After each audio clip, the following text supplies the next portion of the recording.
Hey guys, it's Danny. Today it's Halloween, and for those of you who are celebrating, I just want to wish you a happy Halloween, have fun and enjoy your time. And as per usual, today we have a special video as well. Every Halloween and April Fools, you know me, I do some special videos. So I'll link it down below to everything that I did. Some videos are scary, some videos are funny, most of them are funny. So if you missed them along the years, check them down below. Today though, I thought it would be good to make a Halloween special regarding the ghosts of orchids that keep haunting me. And when I say this, I mean I just keep thinking about them and I keep wondering what went wrong, why did these orchids hated me? So we're gonna run down some orchids we didn't see in a heck of a lot of time. And with some of these orchids, it just seems they withered off because they didn't like my face.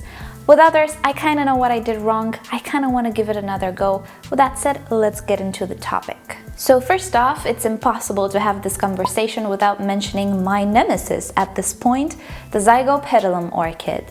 I tried growing this orchid over and over and over again across the years, and every time I feel like I had bad luck. There was the snail infestation issue, and until I figured out how to keep it under control, I had to lose some roots, I had to treat the orchid, I had to disturb the roots. And one thing that I discovered zygos don't like is disturbance of the roots. They're worse than cattleyas, at least for me they were. So over the years, for one reason or another, I just seem to always disturb these orchids at the most inconvenient of times. Then I kind of realized, you know what? The only time that I actually could maintain one flourishing is when I didn't repot it, but it was very close to me moving to Cyprus, and I thought, you know what, no point in disturbing it now, disturbing it again, because I have to transport it bare rooted. So I kept it unpotted in its original medium. It had spider mites. I showered it every single day, and those leaves did not get one single blemish. So the whole idea of Zygopetalums getting spots on their leaves because of water, not sure about that. I used like straight tap water, showered it every single day of its life to maintain the spider mites low, and the orchid was actually flourishing. So I wouldn't go as far as to say that water creates those drops. I think the spots come from stress. They have always become spotted when I stressed them out, when I repotted them, when I messed around with the root system. And for a while now, I think about a year and a half, I didn't purchase myself any Zygopetalum because, you know, there is a time and a place when you need to give up. But I'm thinking, you know what? What if I can provide a good medium now? Because my latest attempt was to put them in LECA and they didn't really like it at all. I sadly cannot find a Zygo around anyway. I'm gonna see online.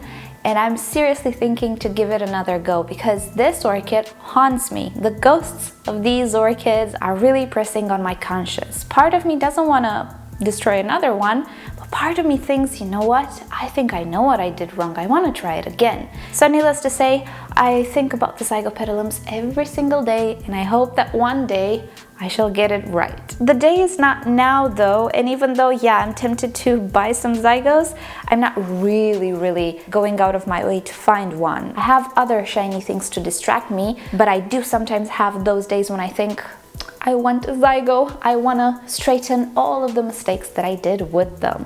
Another orchid that seriously haunts me, thinking about it, I have only one picture in my mind of that orchid, and what do you know, it's a Halloween special. Yeah, it's the copsis. You know, I said in a previous video that I'm not really keen on getting another copsis. Well, this orchid haunts me a little bit in the sense that I don't want to go out of my way to purchase it. It can be rather expensive for a mature individual, not all that much, not the end of the world, but for the same price I can get a pretty cattleya, and cattleyas for me are shiny things, so I get distracted really easily. But I did recently try to win one at an auction. I lost it, it went very high, it was an alba form. My copsis was the normal form with the yellow and orange, and if you don't know, I lost it in the move. I stressed it out too much and it succumbed to Fusarium. I couldn't revive it afterwards. And that orchid actually did phenomenal for me. It did so great. I'm not sure if I would put it in LECA. It would be great to maybe have an experiment on it. I would not put it in LECA though. I would put it in moss, I think, or even bark, but a good quality bark so I don't disturb it. I've never had setback on that guy, and he never actually minded me repotting him. And I remember to this day, we were in the kitchen, me and my mom, and I just got my shredder whole at the time, and some orchids were really packed in sphagnum moss, like super root bound.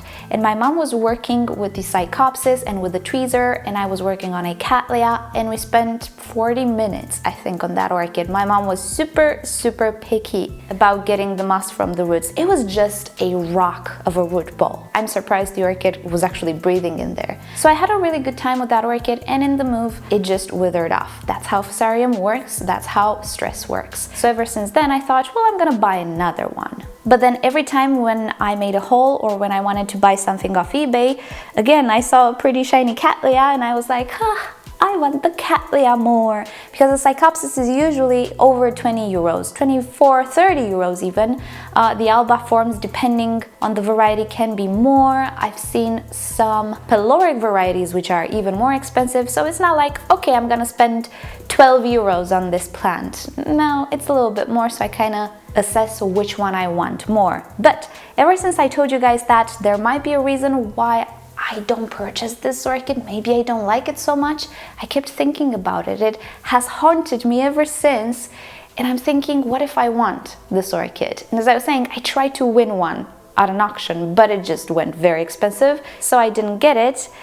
But every once in a while, I get the memories, I get the image of that orchid in my mind, and maybe one of these days I'm gonna buy it because I know I can make it flourish. It's not like the Zygopetalum. But then again, do I want a Cycopsis or another one of the hundreds of Cattleyas which I wanna have? I don't know, but it seriously haunts me. Another orchid, or actually two orchids, that are more recently haunting me are the Masdevallias. Last year, at the beginning, I purchased two Masdevallias. One was supposed to be a warmer grower, the other one was just beautiful, and I thought, but you know what, I can try it. And I repotted them in an organic in clay, and they slowly but surely withered off. It coincided with the warm temperatures as well. So at this point I'm thinking, well, was it the warm temperature, or was it the LECA or the inorganic medium they didn't like? Considering I do still have one which is currently recovering, and I do have an experience with it in the summertime doing okay, I'm thinking, okay, what if I can try again with the Masdevallia and just put it in moss, for example, which is pretty much the foolproof medium for Masdevallias anyway. But then I think, what are you talking about? You live in a subtropical climate. You and Masdevallias? Dream on, little girl. So I'm not sure if I want to buy another Masdevallia. I'm looking for a warmer growing one. But just for the funsies, I never actually commit to purchasing anything or to place a bid on anything. I just keep thinking about it. Those Masdevallias, the Ignea actually was so beautiful. It's just up my alley, that color with orange, with yellow, red. It was flamey. I loved it. I want to have it. And I'm thinking, you know what? I have the humidifier. I did not even use it because, yeah, I do have pretty good humidity for the orchids that I have, but the ultrasonic humidifier also cools down the air. So maybe, you know what, I can get a Masdevallia, I can put it in moss, I can put the little humidifier next to it, poof, success. Is it Danny? Is it? I don't know. So I don't know if I want to try again with the Masdevallia. The Ignea, I want the Ignea so bad, but she's not what you would call a warm grower. Currently, I'm trying it out with this Masdevallia. I want to pot her in moss, probably. I want to get her out of that medium, which is just bad. And we'll see how she does. There's really nothing to disturb because this orchid barely has any roots. You might already know my history with this particular Masdevallia, which I received.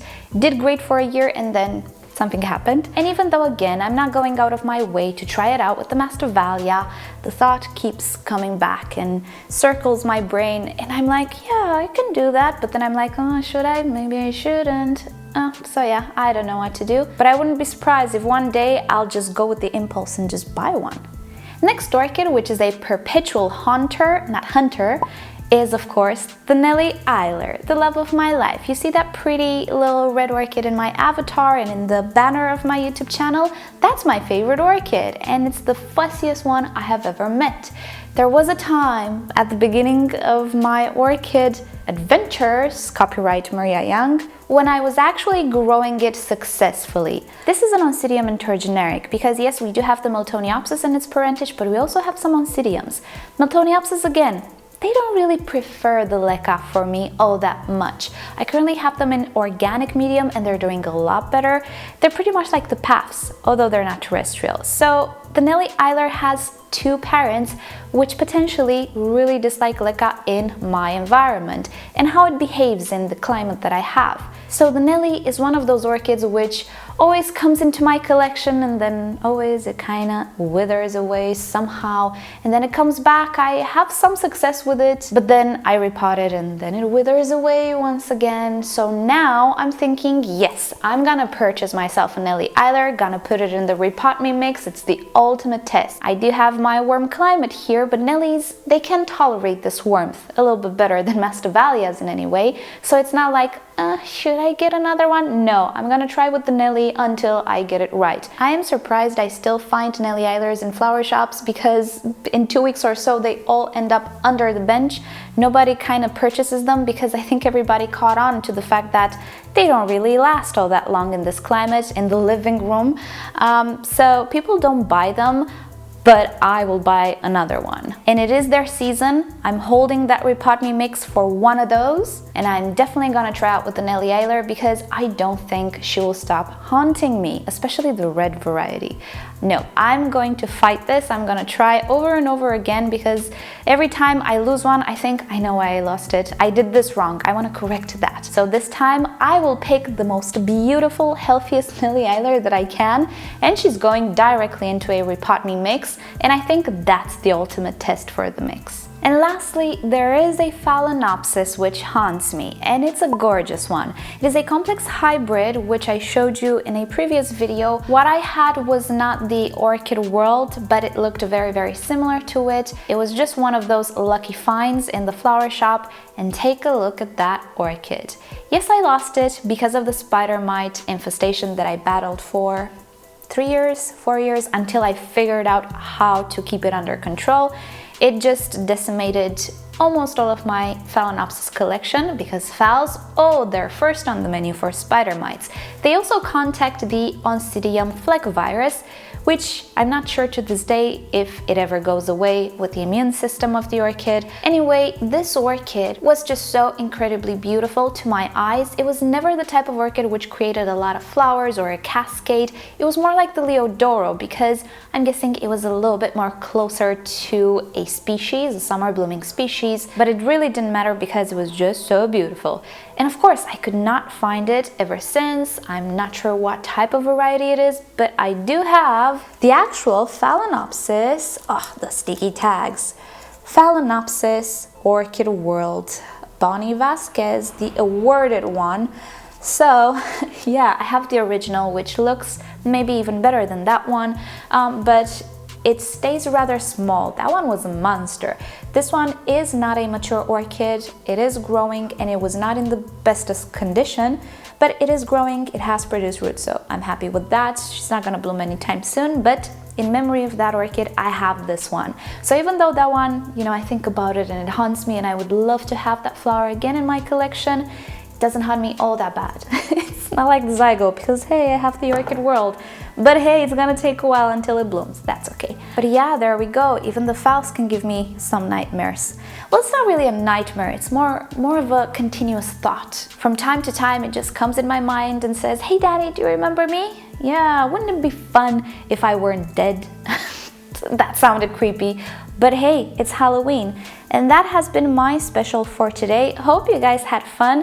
Hope you have a wonderful day if you celebrate. If you don't, I still hope you have a wonderful day. And you know the drill, like or dislike this video below, subscribe to my channel for regular orchid videos, tutorials, and from time to time a special such as this one, which is only meant for entertainment purposes. Turn on notifications if you like YouTube to notify you whenever I upload a new video. And if you're interested in my setup and what I use with my orchids, just expand the description. I have everything listed there. So with that said, I'll see you guys next time. Bye! Oh, tomorrow we have Orchids in Bloom this month. Yeah, so stay tuned to vote tomorrow. Bye!